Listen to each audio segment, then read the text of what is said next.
두 번째 강의 시간은 말씀드린 대로 인테리어에서 집수리까지 업계 동향과 분류에 대해서 한번 얘기하는 시간 가져볼게요. 여러분들이 보통 주변에서 흔하게 접하게 되는 이제 동네 인테리어 업체는 업계에서 어느 정도 수준일지도 좀 궁금하시죠? 분류를 해보면 종합 건설사를 시작으로 해서 전문 건설업까지 분류 자체는 표처럼 간단하게 이렇게 표현할 수 있을 것 같아요. 우리가 흔히 알고 있는 종합 건설사예요.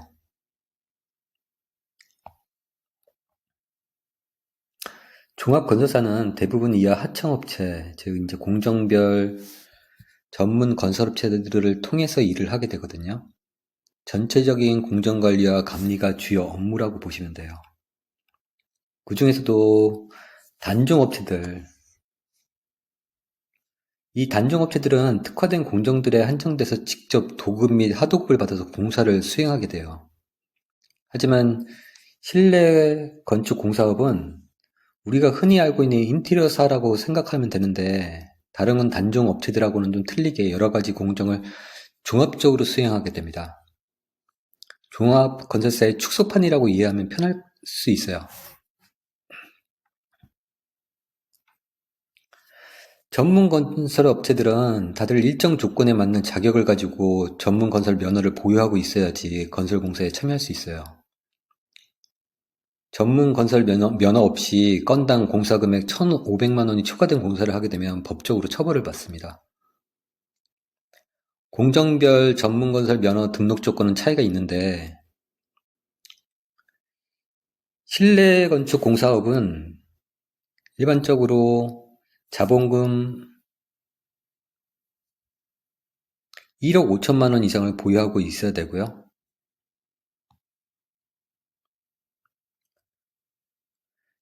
사대보험 가입이 돼 있는 기술 자격증 2명 이상을 상시 근로자로 채용하고 있어야 돼요. 또 이 상시 근로자분들은 이중 취업을 하거나 개인적으로 사업을 하고 계시면 자격 면허 자체를 박탈당하실 수도 있어요. 여기서 임대사업은 예외로 하기 때문에 가능하긴 합니다. 또한 근린생활시설 용도의 사무실도 조건 중에 하나긴 해요. 하지만 여러분 같이 개인 사업자로서 소규모 창업을 하시는 분들한테는 해당되지 않으니까 크게 개의치 않으셔도 됩니다.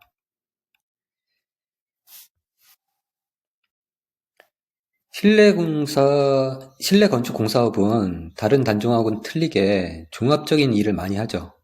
그래서 실내 건축 공사업은 따로 우리가 알기 쉽게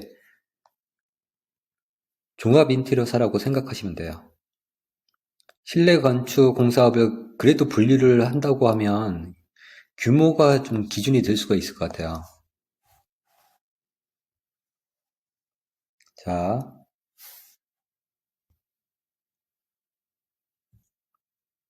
대기업은 자산 규모가 10조 이상이고 우리나라에도 60개도 안 되잖아요. 인테리어 회사는 명함을 낼 만한 수준은 아니라서 제외하고요. 첫째, 실내 건축업에서 규모상으로 중견기업이라 하면은 대략 3년 이상 1,000억에서 1,500 정도 평균 매출액을 유지하는 기업을 얘기를 해요.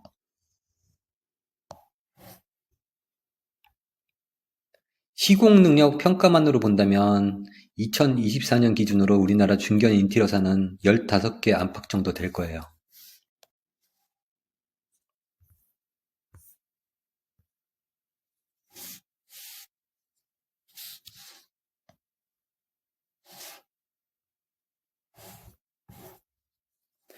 그 중에서 1위 업체인 국보 디자인 같은 경우는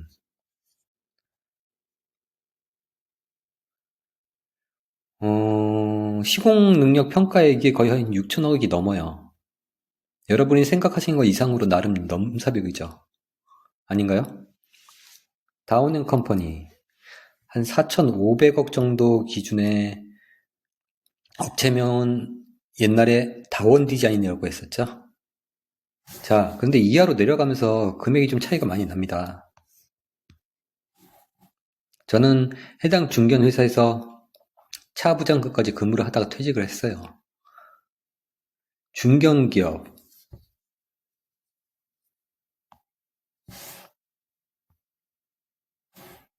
한번 보실까요? 중견 인테리어사들의 경우는 대부분 B2B,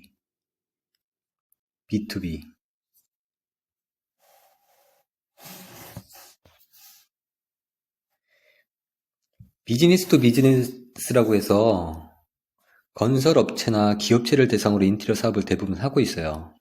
이와 반대로 B2C, 비즈니스 투 컨슈머라고 하는데, 이런 경우는 일반 소비자를 대상으로 하는 거죠. 그래서 일반 소비자들이 이런 중견 인테리어사의 시공 의뢰를 하는 건 쉽지 않아요. 중소기업 같은 경우는 중기업, 소기업이죠.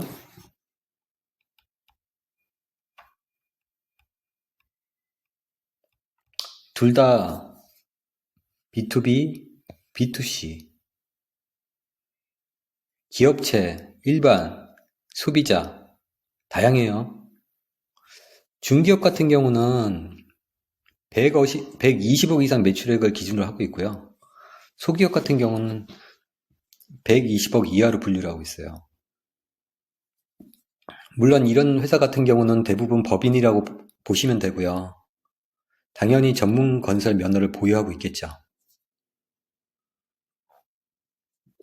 보통 우리가 알고 있는 이런 동네 인테리어사나 집수리 같은 경우는 대부분 법인보다는 개인 사업자가 많으세요. 개인 사업자예요. 아닌 경우도 있긴 하겠죠. 그래서 보통 중견기업, 중기업, 소기업과 영세 인테리어 업체, 그리고 집수리 업체를 분류한 일반적인 기준은 전문 건설 면허를 보유했냐, 안 했냐, 그 기준으로 분류를 하기도 해요. 그래서 여러분들이 집수리나 인테리어 일을 할 때 자격증이나 업체 면허는 필수 조건이 아니에요. 그건 공사 금액으로 결정이 되는 거예요. 근데 의문이 생기죠. 동네 인테리어사에서 리모델링 공사를 할 때 대부분 1,500만 원을 훌쩍 뛰어넘잖아요. 대부분. 전문 건설 면허를 가지고 있어야 하는 게 맞지만 사실상 묵인되고 있는 게 사실이에요. 만약에 그렇지 않다면 여러분들이 리모델링 공사를 맡길 때 면허 있는 업체에게만 공사를 할 수 있다면 공사 금액 자체가, 코스트 자체가 상당히 높아질 거예요. 그래서 이건 소비자와 공급자가 암묵적으로 용인하고 있는 거죠. 인테리어 쪽에 관심이 있어서 듣는 분들도 있겠지만 또 집수리 분야 쪽에 관심이 있는 분들을 위해서도 얘기해 볼게요. 집수리 같은 경우 이전에는 동네 철물점 사장님들이 대부분 맡아서 부업으로 하셨던 일이세요. 물론 지금도 그분들이 많이 하고 계시고요. 그 일감을 뺏어오기 위해서는 그분들보다 좀 더 마케팅에 힘을 쏟으셔야 되고요. 좀 더 많은 폭넓은 기술하고 기초 지식이 필요해요. 그래서 끊임없이 공부하셔야 한다고 말씀드리는 거예요. 집수리만으로 일할 수 있는 일감의 폭이 너무 적어요. 안 그랬다면 철물점 하시는 사장님들 벌써 다 부자들 되셨겠죠. 시작하시는 분들은 그걸 염두에 두고 폭넓게 공부하고 진입하시는 게 필요합니다. 첫 시간에도 말씀드렸죠? 요즘은 수정교체나 간단한 악세사리 교체는 일반 소비자분들도 유튜브 시청하고 셀프로 하고 있어요. 근데 여러분들이 그걸 못 하신다고요? 그럼 시작하지 마셔야 돼요. 그런데 집수리 학원들에 비싸게 수업료를 내고 수강하는 이유가 뭘까요? 열심히 노력하기보다는 쉽게 가려고 하시는 거예요. 본인에게 물어보세요. 쉽게 갈 수 있다는 거는 그만큼 쉽게 일을 접을 수 있다는 얘기하고 같아요. 아이에게 물고기를 잡아다 주는 거하고 낚시하는 법을 알려주는 거하고 차이점 그거하고 같아요. 얘기가 조금 옆길로 샜네요. 외국의 예를 한번 들어볼까요? 왜 미국이나 유럽에서 일반 공구뿐만 아니라 전동 공구들이 더 많이 발전을 했을까요? 그 배경이 뭘까요? 한번 생각해 보세요. 이미 오래전부터 유럽이나 미국에서는 기술자들이 천대받거나 그러진 않았어요. 우리나라처럼. 당연히 기술자들이 인정받는 만큼 인건비도 높은 편이었고요.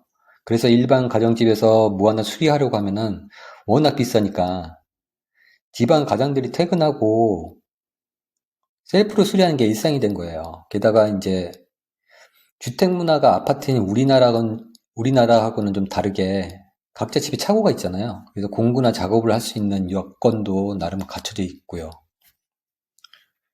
요즘 워라밸이라고 들어보셨나요? 워라밸? 워크 앤 라이프. 그리고 이제 밸런스. 말 그대로 선진국에서는 오래전부터 일과 삶에 대한 균형이 되게 중요했어요. 그 인식이 잘 잡혀 있었기 때문에 늦지 않게 퇴근해서 그런 셀프 작업을 할 수 있는 환경이 보장됐던 거죠. 이런 종합적인 요소들이 공구 발전의 밑거름이 됐고요. 현재 유럽이나 미국이 공구 발전을 이끄는 선두주자가 될 수 있었던 요인이에요. 자, 이쯤에서 외국 전동 공구 브랜드 한번 살펴보고 갈게요.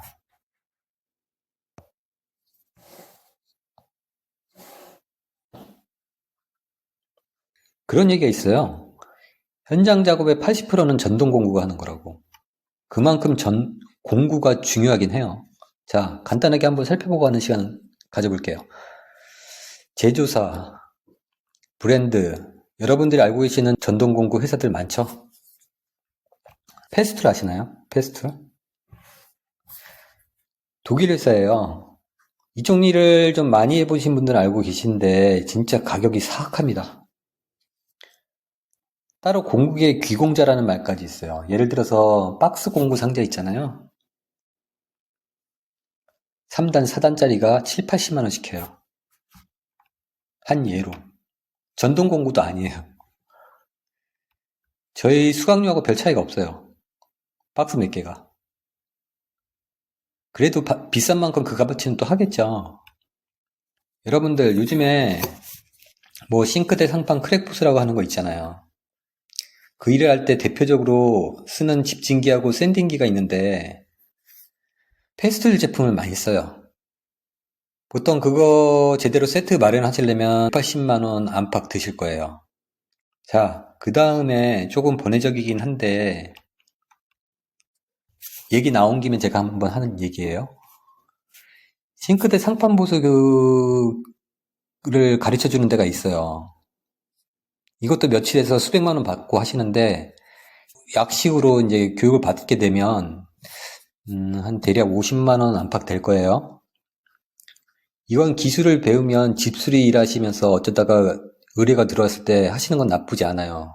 하지만 주업으로 하시는 건 말리고 싶어요. 주변 아시는 분들 중에서 싱크대 상판 크랙으로 보수하셨다는 거 몇 번이나 들어보셨을까요? 거의 없을걸요?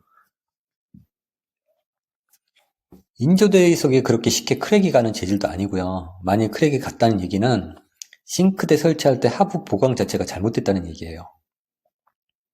아니면 지나치게 노후가 됐다는 얘기인데 보통 크랙 보수비가 건당 30에서 40만 원 정도예요. 그쯤 되면 차라리 싱크대를 새로 설치하는 게 맞다고 생각해요. 그래도 너무 배우고 싶다고 하시면 저희 수료생에 한해서는 필요 장비 알려드릴 테니까 준비해서 저한테 하루 일당으로 부탁만 하세요. 학원에서는 분진 때문에 작업이 불가하니까 장소만 확보하시면 제가 가르쳐 드릴게요. 갑자기 생각나는 게 있는데 고소득 보장이라고 해서 여름 특수로 요즘에는 에어컨 클리닝도 생각하시는 분들 좀 있을 거예요. 지금 에어컨 클리닝은 완전히 레드오션이에요. 경쟁이 너무 치열하고요. 이미 많은 분들이 선점하셔서 쉽지가 않을 거예요. 얘기 들어보시면 쉬워 보이잖아요. 말 그대로 몸 갈아서 일을 하신다고 생각하시면 돼요. 생각 이상으로 상당히 고된 작업이고요. 현재 후발주자로 시작하시는 분들은 일을 의뢰받는 것부터 보통 일이 아니에요. 자, 나는 체력이 자신 있고 손이 엄청 빠르다. 그리고 눈썰미도 있다. 그런 분들은 한번 해보세요. 첫 해에는 매출 크게 기대하지 마시고요. 사실 영업을 오래 하신 분들한테는 고생한 만큼 여름 특수로 고소득을 올리는 게 가능하긴 해요. 하지만 지금 시점에서 진입하셔서 같은 결과를 기대하지 마세요. 해당 작업에 고인물이 되셔야 가능합니다. 자, 다시 돌아와서 힐티. 대부분 타정총 같은 제품이 특화된 브랜드예요. 이위 회사 같은 경우는 뭐 리히슈타인 공국? 저 발음도 좀 어려워요. 스위스 옆에 붙어있는 나라고요. 뭐 총 인구가 뭐 3만 5천 명도 안 된다고 그러더라고요. 이 나라에서 나오는 브랜드 제품이에요. 자, 이제 조금 들어보신 제품들을 제가 한번 얘기해 볼게요. 밀워키. 미국이죠?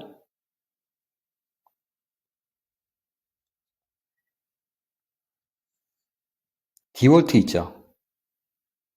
자, 여기도 미국입니다. 보쉬. 독일이에요. 자, 보쉬 같은 경우는 전동 공구만 아시는 분들이 있는데 자동차 부품업계에서 1위예요. 여러분들은 어떤 걸 쓰실지 모르겠는데 종류가 많죠. 자, 또 한번 이름을 볼게요. 스탠리. 또 미국이네요. 블랙앤데커. 또 미국이에요.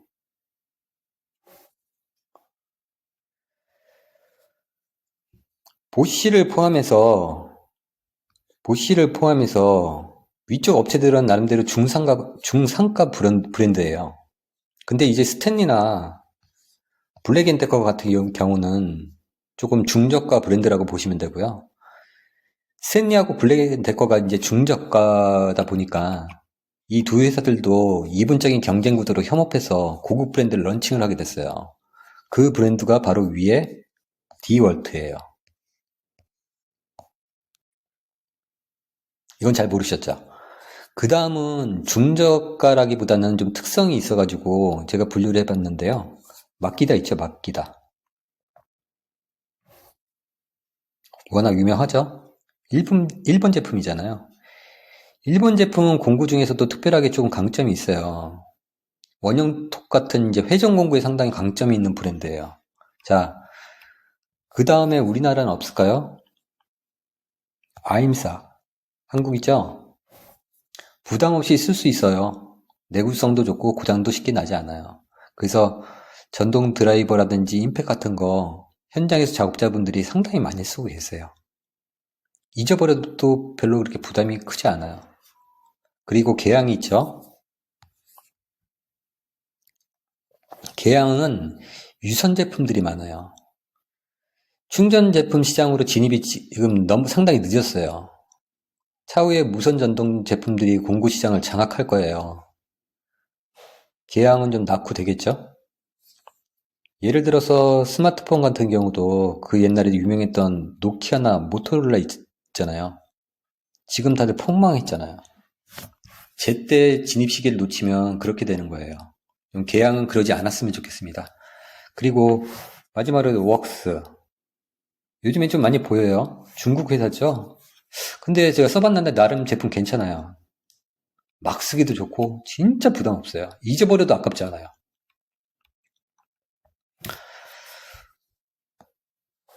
무선 충전 공구들은 처음 어떤 브랜드로 구매하냐가 향후 공구 브랜드를 결정해요.